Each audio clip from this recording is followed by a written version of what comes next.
À Jérusalem, nous retrouvons Daniel Haïk ce matin. Et Daniel, c'est la manchette du Israël Hayom ce matin dont on parle d'abord, qui est consacrée à un événement important qui se déroulera dans 2 semaines et qui risque de provoquer de nouvelles tensions à Jérusalem.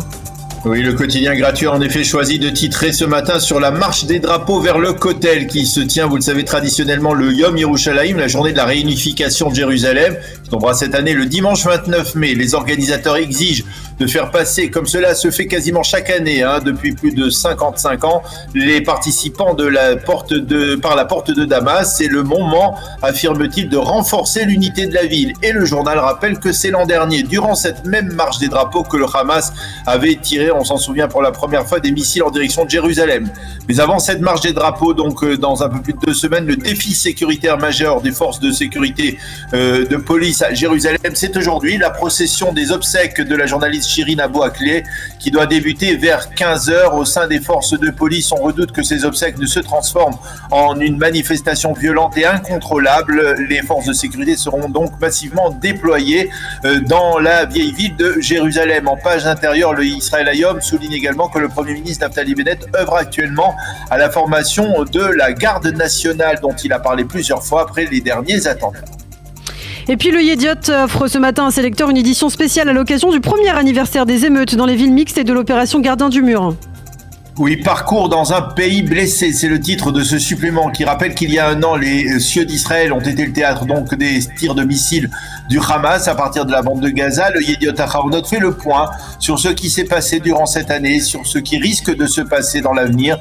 Ben Dror Yemini écrit précisément sur des obsèques qui ont réuni cette semaine juifs et arabes dans la ville de Lod, celle de Faten Znati, la légendaire directrice du centre judéo-arabe Chicago, qui était une figure de coexistence entre les 2 communautés dans la ville de Lod.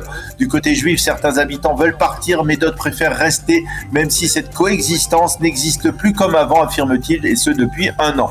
Quant à Alex Fishman, il explique, toujours dans l'Yediot Ahronoth, qu'au sein des forces de sécurité de Tsahal en particulier, on a tiré les leçons de ce qui s'est passé durant l'opération Gardien du Mur, mais on reconnaît avoir été pris de court par la vague d'attentats de ces dernières semaines. Et justement, dans ce contexte, l'ensemble des quotidiens israéliens reviennent ce matin sur les tentatives de lynchage de 2 juifs israéliens dans la ville mixte de Saint-Jean-d'Acre à Caux. Oui, c'est une forme de rappel également de ce qui s'est passé l'an dernier, donc dans les villes mixtes, lors des émeutes sanglantes et violentes dans ces villes mixtes comme Akko, Yafo ou même Lod. Hier, Benaya et Elkana, moitié de jeunes juifs qui vivent à Akko, donc ont décidé d'aller pêcher sur les rives de la Méditerranée en allant vers le port. Ils ont été agressés par une vingtaine de jeunes arabes qui les ont insultés et les ont frappés avec des battes. 2 pêcheurs ont tenté de faire fuir les agresseurs. Les 2 jeunes juifs ont réussi à s'enfuir et à appeler la police. Les policiers ont arrêté des agresseurs. Il s'agit de mineurs de 16 ans. Leur garde à vue a été prolongée. Dans le reste de l'actualité, le Makor Rishon qui paraît le vendredi, lui consacre sa manchette au procès de Benjamin Netanyahou au témoignage de Shlomo Filber. L'hebdomadaire de la droite sioniste religieuse met ce dossier en évidence en manchette ce matin parce qu'il estime que le témoignage de Shlomo Filber, le principal témoin à charge contre Netanyahou cette semaine, va marquer un tournant dans ce procès. Il rappelle que le dossier 4000 dit Bezek Walla reposait entièrement sur une rencontre entre Netanyahou et Filber alors que ce dernier était le directeur du ministère des Communications.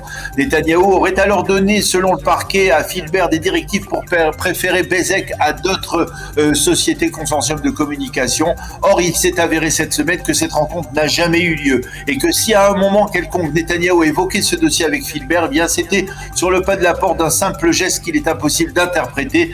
Bref, on estime que l'on approche d'une situation où le tribunal risque d'abord de rejeter le témoignage de Shlomo Filber, ce qui risquerait d'escamoter donc de facto le dossier 4000, le seul, il faut le rappeler, dans lequel Benjamin Netanyahou est inculpé de corruption. Et en page intérieure, le Makor Rishon reconnaît que l'enquête qui est dans ce dossier a révélé une impressionnante série de négligences de sa part. Enfin, on s'intéresse ce matin à ce qu'écrivent les principaux éditorialistes de la presse israélienne sur les événements qui ont marqué cette semaine l'actualité.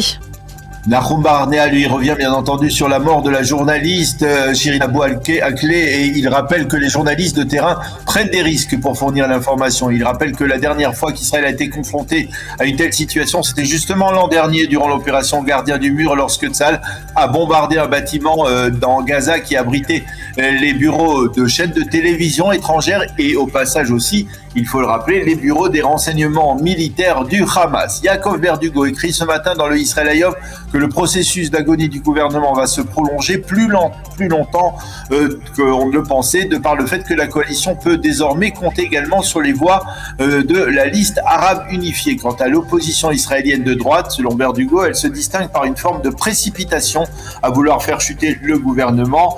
Amit Segal, dans le Yediot Aharonot, explique que dans sa chronique pourquoi Netanyahou reste persuadé que le gouvernement actuel s'apprête à tomber. Il explique également pourquoi la victoire du gouvernement Bennett cette semaine à la Knesset risque de se transformer en défaite. Et enfin, pourquoi Benny Gantz, le ministre de la Défense, reste un candidat très sérieux au poste de Premier ministre. Et enfin, pour terminer cette revue de la presse, il y a Yaakov Nagel qui écrit à propos des préparatifs de la visite importante de Joe Biden en Israël en juin prochain qu'il faut que les autorités israéliennes insistent sur les dangers d'un nouvel accord avec les Iraniens à Vienne. Selon lui, Israël doit mener une campagne de délégitimation de l'Iran afin de l'affaiblir sur tous les points économiques, politiques et militaires.